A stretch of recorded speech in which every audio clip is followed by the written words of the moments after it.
Everyone, this is Poonam. आप सभी का स्वागत है मेरे YouTube channel BEd classes by Poonam Sharma. इस सेशन के अंदर हम बात करने वाले हैं बीएड फर्स्ट ईयर सब्जेक्ट की, जो कि बीएड 2020 में आपके एग्ज़ाम नज़दीक आ गए हैं। ठीक है, तो अब आपकी प्रिपरेशन के लिए ज़्यादा टाइम नहीं बचा है, मुश्किल से 10-15 डेज़ ही बचे हैं अपनी प्रिपरेशन करने के लिए। ठीक है, तो जिसके लिए मैंने आपको पेपर 1, पेपर 2, पेपर 3 के इंपॉर्टेंट क्वेश्चन सारे बता दिया है, पेडागोजी के सारे इंपॉर्टेंट क्वेश्चन बता दिए हैं। ठीक है, जो मैंने क्वेश्चन बताया उन्हीं के हम आंसर्स कर रहे हैं मैराथन क्लास में। ठीक है, ये मैराथन क्लास उन्हीं बच्चों को अवेलेबल होगी जिन्होंने मेरे चैनल को सब्सक्राइब कर रखा है। तो जल्दी से मेरे चैनल को सब्सक्राइब कर दीजिए, लाइक एंड शेयर कर दीजिए, और टेलीग्राम चैनल जरूर ज्वाइन कर लेना। इसका लिंक मैं डिस्क्रिप्शन बॉक्स में डाल दूँगी। ओके, आप सर्च भी कर सकते हैं पूनम शर्मा ऑफिशियल।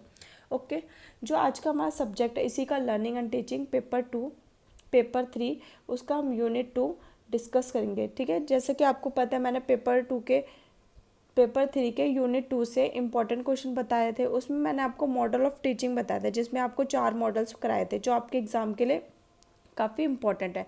उसी का आज हम एक मॉडल, मास्टर लर्निंग मॉडल, हम डिटेल में समझेंगे। काफ़ी इंपॉर्टेंट सेशन है, ध्यान से समझिएगा। ये क्वेश्चन हर बार आपको एग्जाम में देखने को मिलता है। ठीक है, वेरी वेरी इंपॉर्टेंट क्वेश्चन है ये। ठीक है, अब ये आपका क्वेश्चन लॉन्ग में आता है 16 मार्क्स का। ठीक है, तो आप इसको अच्छे से समझने की कोशिश करना। काफ़ी ईजी मॉडल है।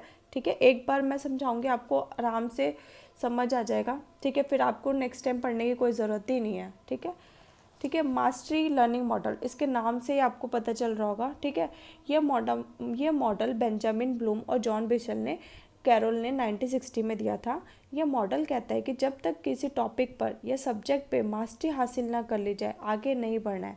सभी बच्चे जब तक एक्सपर्ट ना हो जाए तब तक हमें आगे नहीं बढ़ना है। बच्चे मास्टरी हासिल कर सकते हैं अगर उसको बच्चों को सही इन्वायरमेंट मिले, सही क्लासरूम मिले। ठीक है, अगर टीचर उनको अच्छे से समझाए तो बच्चे क्या कर सकते हैं, उस सब्जेक्ट पे मास्टरी हासिल कर सकते हैं। ठीक है, इसको हम डिटेल में पढ़ते हैं कि आपको अपने एग्ज़ाम में कैसे लिखना है। यह मॉडल का प्रचार जेबी कैरोल और बीएस ब्लूम ने किया। इस मॉडल का विकास छात्रों को अधिगम संबंधित सभी पहलुओं पर मास्टरी प्राप्त करना है। ठीक है, जिसमें कम से कम समय में अधिकतम अधिगम हो सके। ठीक है, कम से कम समय में लर्निंग ज़्यादा हो सके। इसका उद्देश्य है कि स्वामित्व अधिगम व विषय वस्तु के उद्देश्यों का विकास करने के लिए किया जाता है।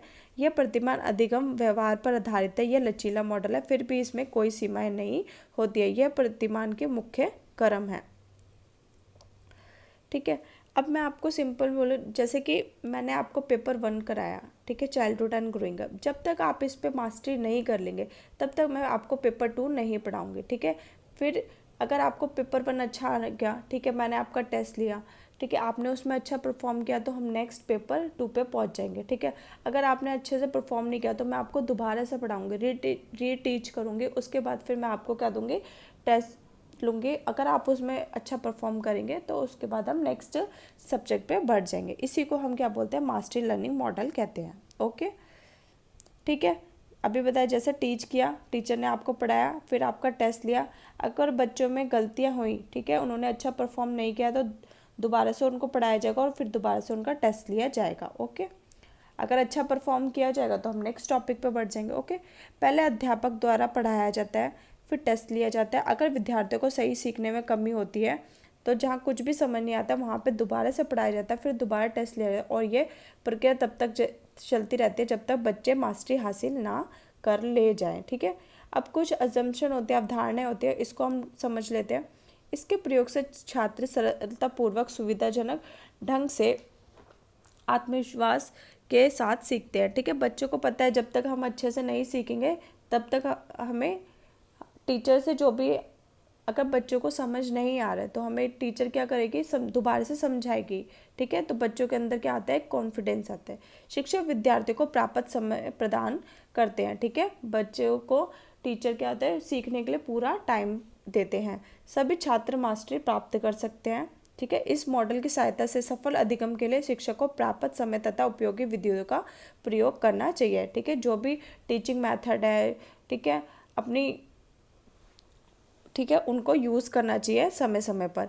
शिक्षक जितना प्राप्त समय लगाएगा उतनी मास्टरी आएगी। ठीक है, जब तक छात्र एक इकाई में पूर्णतः मास्टरी नहीं कर लेता, जब तक एक यूनिट में मास्टरी नहीं कर लेता तब तक उसे अगली यूनिट पे नहीं बढ़ना चाहिए। ठीक, इस मॉडल का कहने का मतलब ये है। इस मॉडल के माध्यम से विद्यार्थियों की प्रकृति और आवश्यकता को समझा जा सकता है। ठीक है, कि इससे हमें पता चला कि विद्यार्थियों का नेचर कैसा है, कौन से बच्चे हैं जो जल्दी से चीज़ों को पकड़ लेते हैं, ग्रैब कर लेते हैं, ठीक है, और किन को थोड़ी डिफ़िकल्टीज होती है और उनकी नीड्स क्या है उनको हम समझ सकते हैं ईजिली इस मॉडल के से।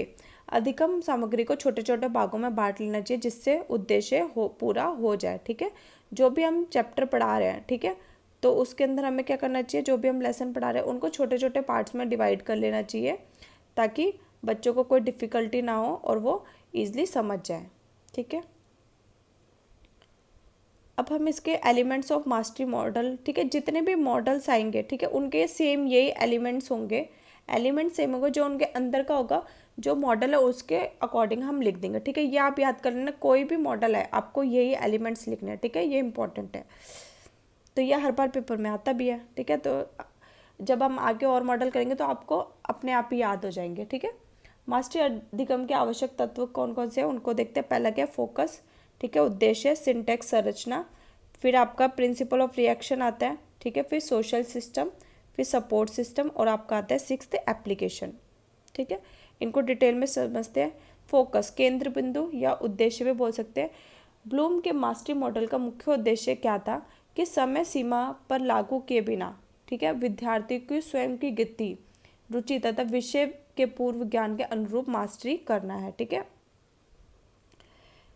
तो इनका ब्लूम के मास्टरी अधिगम का क्या मुख्य उद्देश्य है कि बच्चे जितना समय ले रहे हैं लेने दो, ठीक है, ठीक है, समय की सीमा कुछ भी नहीं है, ठीक है। विद्यार्थियों की स्वयं गति, रुचि, जितना इंटरेस्ट लेके और विषय के पूर्व ज्ञान के अनुरूप ही हमें मास्टरी कराना है, ठीक है, ये मुख्य उद्देश्य है। दूसरे शब्दों में ये मॉडल का मुख्य उद्देश्य है कि स्कूल विषयों पे मास्टरी अर्जित कराना है, ठीक है। सेकंड आपका आता है संरचना, सिंटैक्स। इसके अंदर क्या होता है, पहले क्या करता है टीचर, क्या करता है प्लानिंग करता है, योजना बनाते हैं, फिर जो भी उनको कंटेंट पढ़ाना है, ठीक है, उसको छोटे छोटे भागों में बांटता है और उसके बाद क्या करता है इवैल्यूएशन स्ट्रेटेजी बनाता है, मूल्यांकन करता है। फिर वो सेकंड उसमें केस में क्या करता है वो, फिर टीचिंग फॉर मास्टरी के लिए बच्चों को पढ़ाता है। फिर जब उसने पढ़ा दिया फिर वो देखता है कि डायग्नोस करता है इवैल्यूएशन को, जो भी उसने पढ़ाया है तो उसको देखता है कि बच्चों को वो अच्छे से समझ आया है या नहीं आया, टेस्ट लेगा, फिर उसको डायग्नोस करेगा कि कहाँ का टीचर में कमी है, कहाँ बच्चे नहीं सीख पा रहे, ठीक है। फिर जब उसको पता चल जाता है कि हाँ उसके टीचिंग मेथड में कमी है, तो उसके बाद क्या करता है वो, तो कोई डिफरेंट टीचिंग स्टडी को यूज़ करता है फॉर मास्टरी लर्निंग, ठीक है। इसी को हम क्या बोलते हैं, सिंटेक्स बोलते हैं। इस मॉडल के अनुसार मास्टरी लर्निंग करनी चाहिए, निदानात्मक परीक्षण का मूल्यांकन करना चाहिए, सुधारात्मक शिक्षण द्वारा मास्टरी ग्रहण करना चाहिए और मास्टरी लर्निंग का मूल्यांकन करना चाहिए, ओके। प्रतिक्रिया का सिद्धांत क्या होता है, प्रिंसिपल ऑफ रिएक्शन। यह छात्रों के प्रदर्शन के प्रति अध्यापक की प्रतिक्रिया है, ठीक है। छात्रों के रिस्पॉन्स पर अध्यापक की प्रतिक्रिया सहज होनी चाहिए, ठीक है। इसमें क्या होता है, जब बच्चों को नहीं समझ आता है तो बच्चे बार बार क्या करते हैं, टीचर से पूछते हैं, तो टीचर को अपना जो आंसर है वो पेशेंस से देना चाहिए, ठीक है। तो टीचर को जोर से नहीं बोला क्या तुम बार बार क्वेश्चन पूछो, ऐसे नहीं बोलना चाहिए, उनको पोलाइटली उनके क्वेश्चंस के आंसर देने चाहिए, ठीक है, ताकि बच्चे झिझके नहीं। सामाजिक प्रणाली, सोशल सिस्टम, यह मॉडल छात्र व अध्यापक के बीच अंतरक्रिया वातावरण का निर्माण करता है, ठीक है, उनके इंटरेक्शन को बढ़ाता है, इसलिए सोशल सिस्टम है। सहायक प्रणाली, यह मॉडल छात्रों व अध्यापक को यह सुविधा प्रदान करता है कि शिक्षण में ऐसी युक्ति अपनाएं, ठीक है, ऐसे मेथड अपनाएं, ऐसे एग्जाम्पल अपनाएं जिससे उद्देश्य की प्राप्ति हो सके, जिससे बच्चों को ईजिली समझ आ सके और वो मास्टरी हासिल कर सके, ठीक है। प्रयोग, एप्लीकेशन, यह मॉडल का प्रयोग उद्देश्यों को ध्यान में रखकर किया जाता है कि यह ज्ञानात्मक और भावनात्मक परिणामों में लाभदायक हो, ठीक है। इस मॉडल का उद्देश्य ये होता है कि बच्चे जो स्कूल में सीख रहे हैं और जो मास्टरी कर रहे हैं उसको अपने वो बाहरी जीवन में भी जोड़ सके, ठीक है। निष्कर्ष क्या निकलता है, मैंने आपको बताया था कि कंक्लूजन जरूर लिखना है अपने क्वेश्चन में, ठीक है। तो निष्कर्ष से कहा जाता है कि जब तक विद्यार्थी पूर्णतः मास्टरी हासिल नहीं कर लेते हैं तब तक अध्यापक को अगले लेसन की तरफ नहीं पढ़ना चाहिए। विद्यार्थियों को उनके सब्जेक्ट में मास्टरी कराना विद्यार्थियों का मुख्य उद्देश्य है।